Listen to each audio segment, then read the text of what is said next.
Mathieu Dupérec, c'est le deuxième livre que vous publiez aux éditions Wild Project. C'est un éditeur qui travaille depuis 10 ans, il fête justement son anniversaire. C'est un ami à nous parce qu'il est familier du territoire marseillais. Vous l'avez rencontré, vous travaillez avec lui. J'aimerais comme ça que vous nous disiez quelle est à vos yeux l'importance de son catalogue, celui qui se développe depuis quelques années. C'est un catalogue effectivement très important, mais dont on commence seulement à mesurer la qualité et la substance, parce qu'il est seul dans cette maison d'édition. Mais heureusement, d'autres maisons d'édition se sont présentées aussi sur cette question du récit d'écologie, de la non-fiction en fait écologique.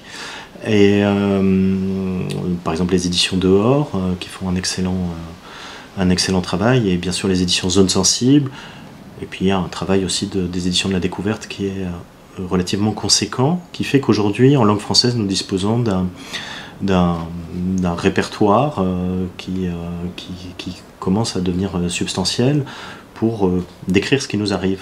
Et pour moi, le travail que fait Baptiste Lanaspez, c'est celui-ci, c'est d'arriver non seulement à donner accès en langue française à un catalogue assez prestigieux d'auteurs essentiellement anglo-saxons de l'écologie critique, mais c'est aussi arriver progressivement à promouvoir une écologie littéraire, une forme.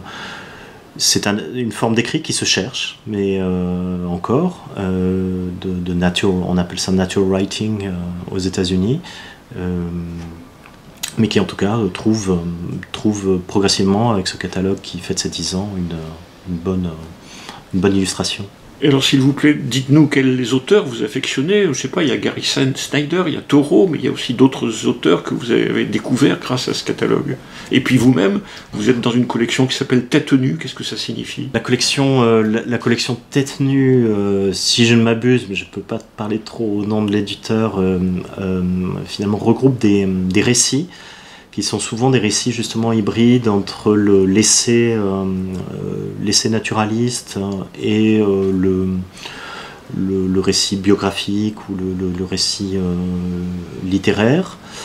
Ça peut être aussi une sorte de carnet de voyage, comme il a publié notamment Frédéric Jackson, qui était un très grand spécialiste du paysage américain. Dans cette collection. Et dans le catalogue Wild Project, il y a eu des véritables coups de tonnerre philosophiques lorsque il y a eu Les Diplomates de Baptiste Morisot, qui était vraiment un livre assez extraordinaire, qui en contenait déjà, c'était un livre qui en contenait 3 d'après moi, qui était déjà un petit peu fourni. Et puis il y a des grands classiques, Rachel Carson notamment, que j'aurais pas lu sans ce catalogue, et aussi le très beau, j'ai beaucoup apprécié le très beau Paysage sonore de Schaeffer. Donc ce sont des classiques de l'écologie critique qui existent et qui sont régulièrement réédités par Wild Project, qui sont voilà.